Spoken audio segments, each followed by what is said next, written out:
देखिए, एक बात से मैं धर्मेंद्र यादव जी, आपकी एक बात से मैं इत्तेफाक रखता हूं कि कोई भी नेता हो और कोई अगर बड़े ओहदे पर कोई बड़ा नेता हो तो उसको इस तरह की भाषा का इस्तेमाल नहीं करना चाहिए। लेकिन अब इस चरण के मतदान में 10 सेकंड जवाब देने के सिंह साहब थोड़ा सा रुक जाइए, मेरा सवाल अभी उनसे ये पूरा हो जाए फिर आ जाइएगा, दो और मेहमान हैं।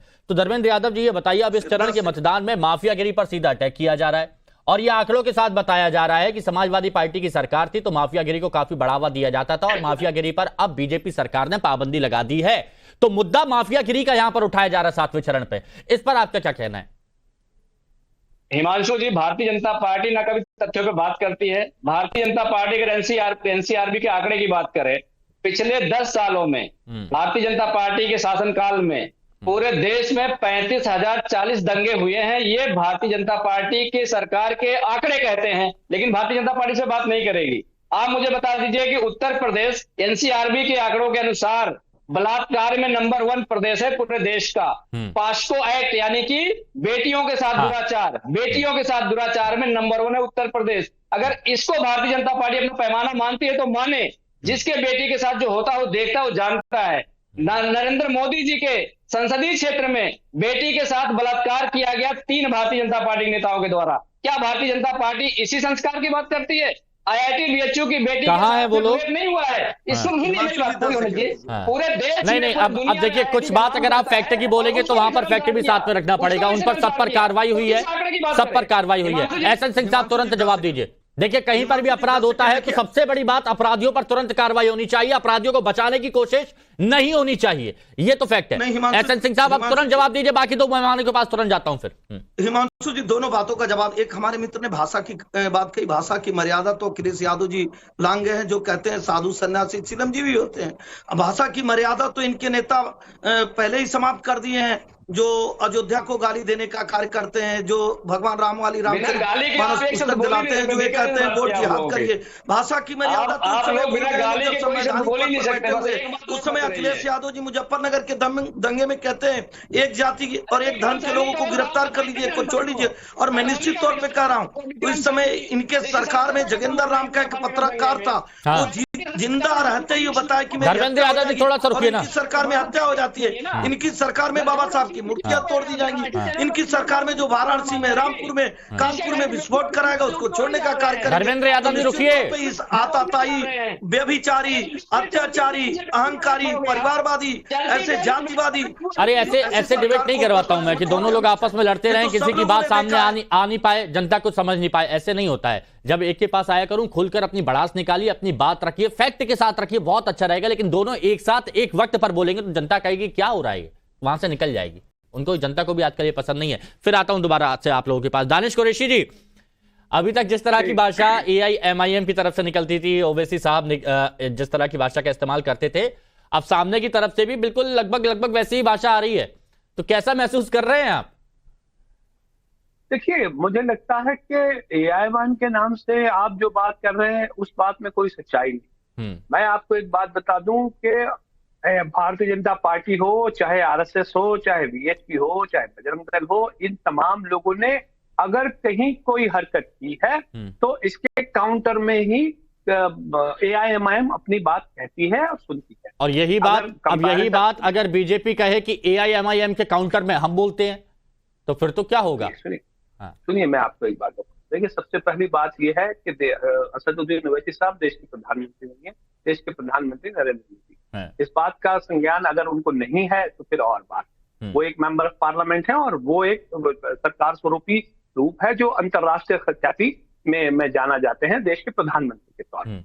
और अगर फिर वो ये भाषा भूल जाते हैं तो यकीन जानिए ओवैसी साहब को ये कहना ही पड़ेगा कि देश सबसे बड़ा है। दानिश जी, मतलब ये दानिश जी एक मापदंड है कि प्रधानमंत्री है और सांसद है, तो उसके लिए अलग अलग क्राइटेरिया है कि कौन कितनी गलत भाषा का इस्तेमाल कर सकता है, ऐसा कोई क्राइटेरिया है, मापदंड है? बिल्कुल। तो फिर नहीं, बिल्कुल ये मापदंड नहीं है। लेकिन तो ये कंपेयर तो आप ही कर रहे हैं ना।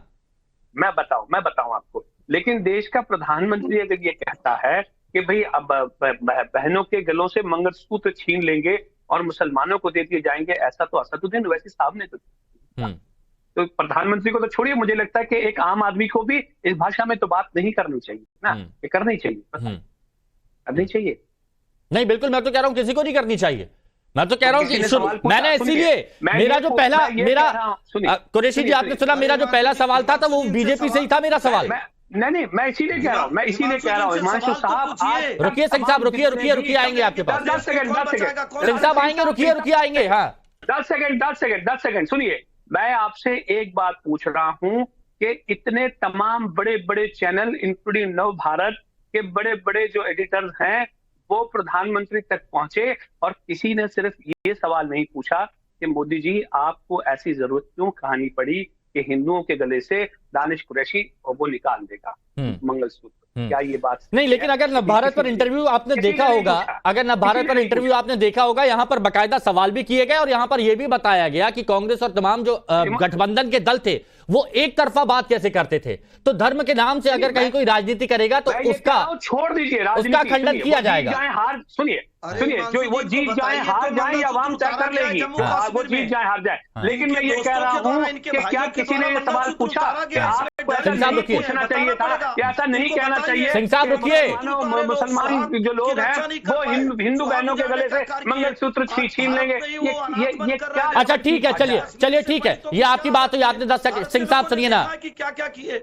आज भारतीय जनता पार्टी की सरकार नहीं रहती। सिंह साहब माना आप प्रवक्ता हैं, लेकिन थोड़ा सा वक्त उतारने का कार्य सभी को मौका बराबर का दीजिए। आप लीड कर रहे हैं भाई, आप सत्ता में हैं तो थोड़ा सा सबको बोलने का अधिकार दीजिए। थोड़ा सा आधार सिंह साहब देखिए, आप अच्छा एक मिनट, बुजुर्ग हैं, नहीं, मुझे ये बता दीजिए कि आपकी गरिमा इसकी इजाजत देती है? मैं ये पूछ रहा हूँ, छोड़िए मोदी जी को, क्या आपकी गरिमा इसकी इजाजत देती है कि आपने कभी ऐसा कोई शब्द इस्तेमाल किया? व्यक्तिगत तौर पर मैं आपसे पूछ रहा हूँ, चलिए बताइए सिंह साहब, मेरे नॉलेज में शायद नहीं है। आपके दोस्तों के द्वारा ये कहा जाना कि हाथ अरे सहयोगी की बात छोड़ दीजिए, मैं व्यक्तिगत तौर पर कह रहा हूँ, मैं अपनी बात करता हूँ और मैं मंत्री करता हूँ, आप बीजेपी के प्रवक्ता है और मैं हूँ। मुझे क्या आप इस भाषा में आपके किसी मुसलमान मित्र से सुनिए कोई सुन नहीं रहा, सुनने के लिए कोई जवाब तो देना। चलिए सूर्य प्रकाश जी अब आपके पास, प्लीज सब लोग शांत हो जाइए। सिंह साहब रुकिए, सिंह साहब रुक जाइए, दानिश जी आप भी रुक जाइए। अब सूर्य प्रकाश जी अब ये बताइए, ये क्यों इस तरह की बहसबाजी की जा रही है दोनों तरफ से? धन्यवाद। पहले तो आपको और पूरे देश को भारत माता की जय, वंदे मातरम।